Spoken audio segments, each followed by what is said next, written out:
So Genesis 13, verses 5 to 18. Now Lot, who was moving about with Abraham, also had flocks and herds and tents. But the land could not support them while they stayed together, for their possessions were so great that they were not able to stay together. And quarreling arose between Abraham's herders and Lot's. The Canaanites and the Perizzites were also living in the land at that time. So Abraham said to Lot, "Let's not have any quarreling between you and me, or between your herders and mine, for we are close relatives. Is not the whole land before you? Let's part company. If you go to the left, I'll go to the right. If you go to the right, I'll go to the left." Lot looked around and saw the whole plain of the Jordan towards Zoar was well watered, like the garden of the Lord, like the land of Egypt. So Lot chose for himself the whole plain of the Jordan and set out towards the east. The two men parted company. Abraham lived in the land of Canaan, while Lot lived among the cities of the plain and pitched his tent near Sodom. Now the people of Sodom were wicked and were sinning greatly against the Lord. The Lord said to Abraham, after Lot had parted from him, "Look around from where you are, to the north and the south, to the east and the west. All the land that you see I will give to you and your offspring forever. I will make your offspring like the dust of the earth, so that if anyone could count the dust, then your offspring could be counted. Go, walk through the length and the breadth of the land, for I am giving it to you." So Abraham went to live near the great trees of Mamre at Hebron, where he pitched his tent. There he built an altar to the Lord.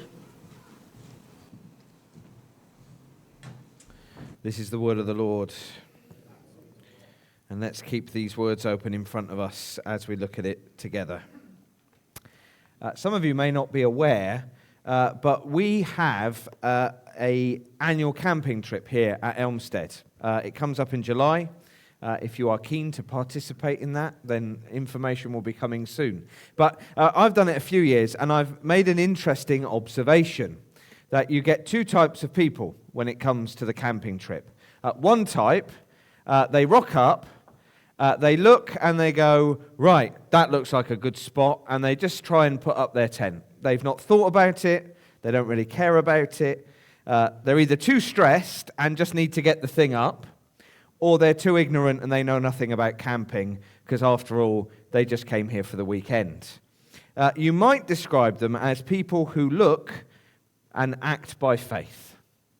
That's in comparison to others who are triangulating the best position from the toilets to the fire escape, because if you've been on our camping trips, you'll know that the fire escape is quite a helpful thing to know where it is. And they're trying to work out the slope of the ground. Is it going to rain? Where's the wall to guard me from the wind? They're trying to find the optimum spot. You might describe them as people who pitch their tents by sight. Now, I don't know if you noticed, but in today's passage, both Abraham and Lot pitch their tents. Verse 12, Lot pitches his tents near Sodom. Verse 18, Abraham pitches his tents near the great trees of Mamre. And they have very different approaches to deciding how and where they're going to pitch their tents. Lot looks with the eyes of sight. Abraham looks with the eyes of faith. See, last week we saw that Abraham had got himself into quite a lot of trouble. He had lots of problems, mainly of his own making. But now in verses 5 to 7, he's got another problem, not of his own making, but it's the problem of prosperity. I don't know if you've ever gone on holiday with a group of friends, or maybe a large family group, and you get on holiday, and the first few days it's great. Everybody's very excited to be together. They're anticipating the holiday. But after a few days, you just start to get on each other's nerves. You get under each other's feet. You need a bit of space. People love the camping trip, but when I go around and ask people if they'd like to do this sort of thing on a permanent basis, communal living, their answer is always, no thank you. Well, it's the sort of problem that Abraham is facing. He and Lot's family are getting under each other's feet. They're getting in each other's space. They've both become wealthy in livestock. The land can't support them both. And their herdsmen have started fighting amongst each other. And they're doing it in front of the Canaanites and the Perizzites. That is not a good witness. So Abraham comes to Lot to try and sort this problem out. And first, verses 8 to 9, Abraham looks to deal with the problem by walking by faith. Look there at verse 8. Abraham says to Lot, "Let's not have any quarreling between you and me or between your herdsmen and mine, for we are close relatives. It's not the whole land before you. Let's part company. If you go to the left, I'll go to the right. If you go to the right, I'll go to the left." He basically says, Lot, come on, there's no need for this. We've got this whole land in front of us. And I'll let you choose. If you go to the left, I'll go to the right. If you go to the right, I'll go to the left. Can you see what he's doing? Abraham gives Lot the choice. He's not taking first dibs. He's not saying, well, I'll go here, so you go find somewhere else. He could have done that. He's the older one. He's the uncle. He's the head of the household. He had every right to tell Lot where to go. He's the one who had been given the promises. The land had been promised to him. He could have said, listen, God's given this to me. I'm going to have it. You go off elsewhere. Instead, he says, Lot, you choose. It's incredibly generous. He seems very relaxed about the whole thing, doesn't he? He doesn't add any restrictions. He doesn't say, well, you can go anywhere apart from here. He doesn't try and influence. He doesn't say, oh, have you noticed that? I mean, that looks good over there, doesn't it? Oh, yeah, I think, I know, okay, if you want it, then that's fine. He doesn't feel like he needs to stake his claim or assert his rights. He doesn't have to grasp to make sure he's got enough. He's just very open with his offer. And I think that kind of relaxed generosity can only come when you're confident. When you're confident that something or someone is going to supply what you need. See, people who are insecure, they feel the need to grasp. They feel the need to take, to make sure that they can get what they need to feel secure. But Abraham, he doesn't do that. He feels secure. And that is because Abraham is trusting in God. It's like the total opposite of where he was last week in the famine. Last week in the famine, he looks out, he sees that there's a famine, he thinks, right, I need to go where there's going to be food and water. He was trying to secure himself, but here he's trusting God to secure him. It's not the whole land before us. Isn't this the land that God has promised to me? I'm going to trust him to look after me. I'm going to trust him to fulfill his promises to me. So, Lot, you go first. Take what you need. God's got me. Will Abraham trust God? That's one of the questions we keep asking throughout these verses, these chapters. Will Abraham trust God? Well, the answer here is absolutely yes. And that trust allows Abraham to be generous. Take what you need. Take what you like. Take where you like. Because I know that God has got me. And he's promised to have me. Now, don't hear me wrong. I'm not saying that if you just trust in God all the time, then any family dispute you face, you'll always be able to sort out and everybody's going to leave completely happy with everything they wanted. That's just not reality. I'm not saying that trusting in God means you will always end up in a more secure position. God made very specific promises to Abraham, and they're promises that go way deeper and way further than a bit of land in the Middle East.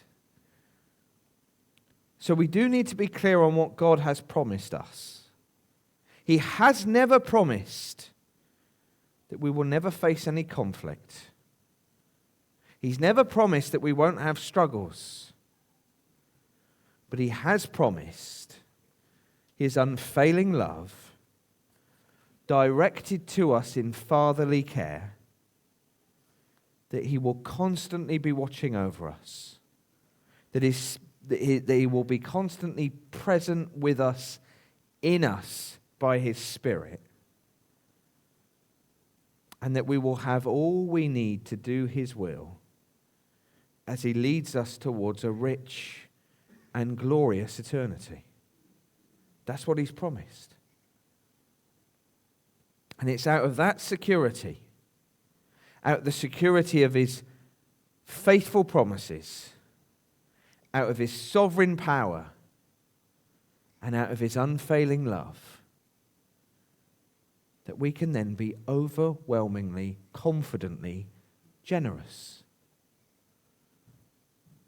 And the confidence comes from knowing that God has secured all that he has promised us through the sending of his Son, Jesus, and his life, and then his death on the cross. Isn't that Paul's point in Romans 8? He who did not spare his own Son, will he not also graciously give us all things? See what he's saying? He who did not spare his own Son, he who gave us everything in the person of his Son, he who's done that great thing, will he not also do for us the smaller things that we need? We can be generous if we are secure in the promises and the love of our Heavenly Father who's already given us his Son. We can be confidently generous if we are secure in the promises and the love of our Father who has already sent us his Son. And you see that work out in all sorts of different ways in the New Testament, don't you? Generosity of spirit. Philippians 2, in humility, value others above yourselves, not looking to your interests, but to the interests of others. Generosity of service. John 13, Jesus washes his disciples' feet. He's picturing what he's about to do for them on the cross. He washes his disciples' feet and he says, now that I've done that for you, you also must serve one another. Generosity of service. Generosity of money. 2 Corinthians 8, Paul holds up the Macedonian church as this great example of generous giving because they were giving money to the Jerusalem church. He says they gave beyond their means. They gave beyond what they could actually afford to give. And generosity of life. Romans 12, in view of God's mercy, let us offer ourselves as living sacrifices. And you know, in every one of those passages, do you know what enables those people to act so generously? The love of Jesus for them. The love of Jesus for them. People who are secure in the love of Jesus can be exceedingly generous. And maybe if you're struggling to be generous in spirit, or generous in your service, or generous with your money, or generous with your life, could it be that you need to look and reflect about whether you are truly secure in the love of God for you, expressed in Christ Jesus? Abraham is secure in the promises and the love of God, and so he walks by faith. Lot, on the other hand, well, he walks by sight. Verse 10, Lot looked around and saw that the whole plain of the Jordan towards Zoar was well watered, like the garden of the Lord, like the land of Egypt. This was before the Lord destroyed Sodom and Gomorrah. So Lot chose for himself the whole plain of the Jordan and set out towards the east. The two men parted company. I mean, Lot knew, didn't he, that life in this land could be a bit up and down. He'd experienced a severe famine, and he'd heard about the garden of the Lord, and he'd been to Egypt and seen that fertile and well-watered land, and he's looking at the Jordan Valley, and he's saying, well, that looks quite similar. Look at that lovely river that flows through it. Look at all that irrigation. Look at those prosperous towns. I know. that's a good place to live. He's decided that he's going to throw his lot, pun intended, in with them. Abraham is secure in the promises of God, so he looks with eyes of faith, but Lot's eyes are fixed on what looks good, and so he takes. And do you notice the Genesis 3 echo there? I think we're encouraged to see that the echo is there, which is why there's the reference to the garden of the Lord. And do you remember? Eve looked at the tree of the knowledge of good and evil. She looked and she saw it was pleasing to the eye and desirable, so she took. Lot looks at the Jordan Valley, especially that bit near Sodom. He sees it's pleasing to the eye and desirable, and so he takes it. I'll pitch my tent there. He looks with the eyes of sight, and so he takes, and he walks straight towards jeopardy. Do you notice the danger signs that the writer is putting up for us? They're put either side of Lot's choice. You've got Lot's choice. Verse 11, Lot chose for himself the whole plain of the Jordan, set out towards the east. And sandwiched either side of that are these two danger signs. This was before the Lord destroyed Sodom and Gomorrah.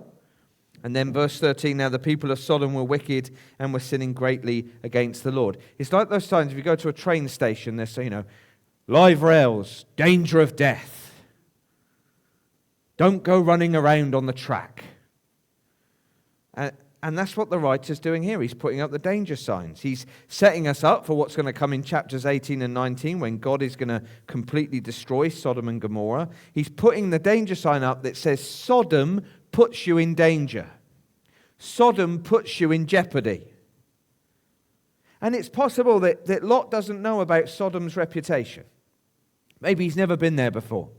Maybe he's never heard people talking about it. But the point is, he's not even looking for the danger. He's just looking at what looks good. But it's not just that he's moving towards jeopardy.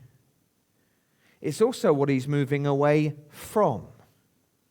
He's moving away from God. And you say, where do you get that from? Well, I get it from another little Genesis 3 echo. It's there in verse 11. It says, Lot chose for himself the whole plain of the Jordan and set out towards the east. Remember Adam and Eve, they're in the garden, they sin, and God drives them out of the garden. What direction does he drive them in? East. Cain murders Abel. God drives him away from his presence. What direction does he drive him in? East. The people who decide to build the Tower of Babel in rebellion against God, what direction are they traveling in when they get to Babel? East. And now here is Lot moving towards the east. Moving east in Genesis is a signal of moving away from God. Now remember, for us, it's no longer about geography. So I'm not suggesting that if you move to Margate, that you're suddenly in danger of moving away from God. You might be in danger for all sorts of reasons if you go to Margate, but you don't have to worry that you're committing some sort of spiritual sin. But it is worth asking the question, isn't it, of where we're in danger of moving away from God? Where are we in danger of moving away from God because something looks good, but we're not looking at the danger signs that God is trying to flag to us?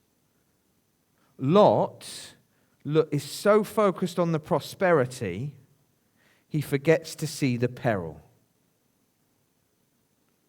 How many Christians have a stunted faith because they took that promotion or they changed that company because of the opportunity of the status and the salary, because they saw the chance to make themselves feel more secure, And they didn't consider the cost, the time away from home, the time away from church, the extra commitment that the travel and the time outside of normal hours would need. They didn't think about what would this do to my ability to commune with God and gather with his people. They're never at anything apart from a Sunday, and then only half the time, and then half asleep. They looked at the prosperity. They didn't consider the peril. How many Christians have difficult, volatile marriages because they were so keen to get married that they didn't consider who it was they were marrying? And they suddenly discover that that person doesn't love Jesus as much as they should do. And that their differences aren't really complementing each other, they're just conflicting with one another. They looked at the prosperity, they didn't consider the peril. How many Christians waste their retirement because they were only interested in living out their last days in that nice place? Maybe Margate. And they didn't consider whether there was a church that would feed them and through which they could serve the Lord in his gospel. They looked at the prosperity, and they didn't consider the peril. How many children have wandered away from God because their parents only taught them to look to the prosperity of Sodom rather than the joy of fellowship with the Lord? Do you know, Lot made me think of Pinocchio. Bear with me. Do you remember the bit of the story where Pinocchio goes off to Pleasure Island? And this is it. This is the place where you're going to have unbridled joy. As a boy, you can get into fights, you can throw bricks through windows, you can smoke cigars, you can drink beer, you can play pool. This is where it's all going to be fun. And Pinocchio gets there, he's having a great time. What he doesn't realize is that the island is cursed, and all the boys turn into donkeys. He went after a false paradise. How many Christians wander away from God towards a false paradise? Satan will always tempt us with things that look good. And we need the eyes of faith to see that true and eternal blessings are found in God alone, through Christ alone, and so we need to walk by faith with him. Now, I don't want us to write off Lot. In the New Testament, Lot gets described as a righteous man. God's not done with Lot, and he's not going to abandon him, even in Sodom. That's grace. Remember last week? God is faithful even when we're unfaithful. Even when we choose to walk by sight and not by faith, God will call us back. But I guess the question Lot is encouraging us to think about is, what difference does your faith actually make?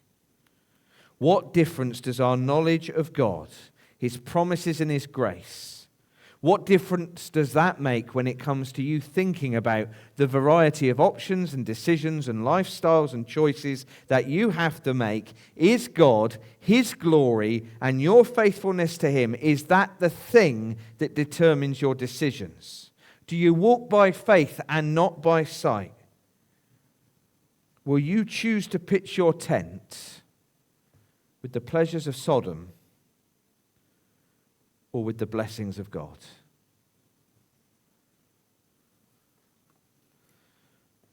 And look at the assurance we're given when we decide to walk by faith. Lot looked, verse 10, at the plain of Jordan. And now, amazingly, verse 14, God comes to Abraham, and what does he invite him to do? He invites him to look. He invites him to look. Verse 14, the Lord said to Abraham, after Lot had parted from him, "Look around from where you are, to the north and south, to the east and west, all the land that you see, I will give to you and your offspring forever." It's a restatement of the promise, isn't it? God told Abraham, go to the land I will show you, and Abraham went, and God stopped him, and I think he must have said something like, here you go, here's the land. God is reinforcing the promise, but he's expanding it as well. Do you see? Look to the north, to the south, to the east, to the west. Look around you. Everywhere your eye can see, I am giving it to you. Now, I've been to this land. You can see pretty far. This is a very big promise. Land and offspring. Verse 16, God promised Abraham a great nation, but now he quantifies it. I promise you a great nation. Okay, God, how many are we talking here? What sort of great nation? What are the numbers? Well, God says, I'm going to put a number on it for you. Here's the figure. It's like the dust of the earth.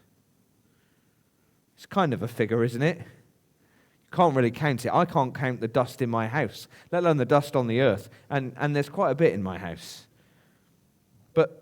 But this is just the first of a number of kind of uncountable pictures God gives to Abraham. He's dust of the earth, sand on the shore, stars in the sky. Reinforced promise, but expanded. It is a very big promise. It's like God's coming to Abraham, who's just been very generous, who's just shown great faith, and he's saying, don't worry, my promise stands. And when my promise comes, it's going to be bigger than you even thought it could ever be. So much greater than anything that you might give up now. Have you ever had those hold your breath moments? Call it a leap of faith. You've trusted in God. You've decided you're going to trust in God, even though you don't know how this is going to work out. Even though you don't know how this is going to be good, but you're going to trust. And maybe you're in that place right now. Maybe you're there right now. You're thinking, I don't know how this is going to pan out. I don't know what's going to happen, but I'm trusting in God. It's like when the roller coaster dips over the edge, isn't it? Ah! We often, and I just want to say, if you haven't had any of those moments, it is probably just worth reflecting, isn't it? Am I really walking by faith? Or am I just securing myself all the time? These are big promises to Abraham. And they're the same big promises to us. And God's saying, it's going to be all right. I've got you. We have this saying in our house sometimes that, if something's hard and it's a struggle and we're not quite sure how it's going to pan out, we say, do you know what? It's going to be okay. And sometimes the other person responds with, is it? How do you know? Oh, no, that's not what we say. I've got to get this right. We say, it's going to be okay. And the other person says, but it might not. And we respond with, it will be in the end. It will be in the end. Might not be easy. It might be rough on the way. It was for Abraham. It will be costly. But in the end, it's going to be worth it. And you might think, how can you be so sure? How can you have such confidence that it will be all right in the end? Well, because I know the God who's made the promises. And I know he's already secured them in his Son. Think about the dust of the earth, right? Look around this church. There's some dust. There you are, part of the dust of the earth. Look around London. There's more dust. Look around the world. Think about the nations that are represented in this gathering of people and think about how many Christians are in those nations. It's the dust of the earth. It's the offspring of Abraham by faith. It's the offspring of Abraham through Jesus, the seed of Abraham. And the thing is, it's not even realized yet. There's still more to come. You see, we're like Abraham, we're still waiting for the fullness of the promise to be realized. But we have a guarantee, secured through the life, death, resurrection, and reign of Jesus Christ. And that means that you and I can walk by faith with absolute confidence, with full assurance. It means we can take leaps of faith. It means we can take risks. It means we can take hits and suffer losses because the promise stands and because the promise has been secured in Jesus, and that the fulfillment of those promises in Jesus is going to be even bigger than you ever thought it could possibly be. Can God be trusted? Yes, he can. Will he keep his promises? Yes, he can. Can he keep his promises? Yes, he can. So walk by faith with absolute confidence. See, God invites Abraham to look, but then he invites him to walk. See there in verse 17? Go, walk through the length and the breadth of the land, for I am giving it to you. Again, notice the contrast. Lot settles, Abraham walks. Abraham's a pilgrim. He walks through the land. And he knows that Hebrews 11, this isn't actually the land he's waiting for. He knows that it's not an earthly bit of land he's waiting for. It's a heavenly bit of land which is going to be built and given to him by God. It's the nature of walking by faith. Pilgrims, walking, wandering, not finding a place to settle now. We're pilgrims. There's a sense that we should never ever feel settled in this world. There's a sense that we should always feel a little bit like this isn't really home. Because we are like Abraham. We're just a passing through. This land is not my home. We're just a passing through. But isn't there also an echo of creation in here again? Adam is placed in the garden by God, and God walks with him in the garden. Adam enjoys the fellowship of God in his presence in his garden. And Adam loses it. He's sent out to the east.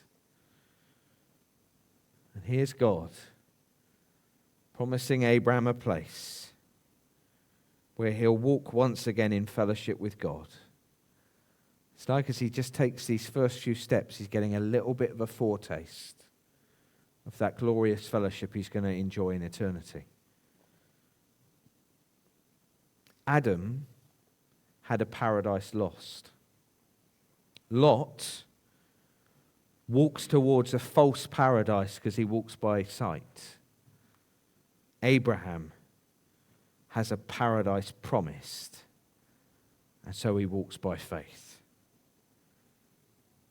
And it leads Abraham to worship. Verse 18, Abraham went to live near the great trees of Mamre at Hebron, where he pitched his tents. There he built an altar to the Lord. He does that a lot, did you notice? Genesis 12, God leads him to the land that he promised him. God builds an altar. Abraham builds an altar. Genesis 13, God brings Abraham back into the land from Egypt. Abraham builds an altar. Verse 18, God assures Abraham of the promise. He builds an altar. Every time Abraham experiences the faithfulness of God, what does he do? He worships. And these altars, they act like waypoints on the pilgrim's journey. Because he wanders around the land, he comes back to the altar and he goes, I remember God's faithfulness. And that's going to keep me going on the journey. You had a little waypoint this morning, didn't you? The bread and the wine. I remember God's faithfulness. I can carry on the journey. As you look around the room, as you share stories, you will hear testimonies that remind you of God's faithfulness. And part of the reason why it's good to go and visit people is because they remind you of things that God has done in the past. Whether that be in their own life or whether it be in the life of this church. Remind you of his faithfulness. Gives you confidence to keep walking. When we see the grace of God, when we see the promises of God, when we see his unwavering, unfaltering love, it should lead us to worship. People who walk by faith worship as they walk. And so we've been told how we can walk by faith this morning. How do you walk by faith? You look up to God, to his greatness. You look in at his word, at his promises. You look to his Son, the one that has secured those promises. You look ahead to the home that you're journeying towards. You don't settle for now, and you worship as you go.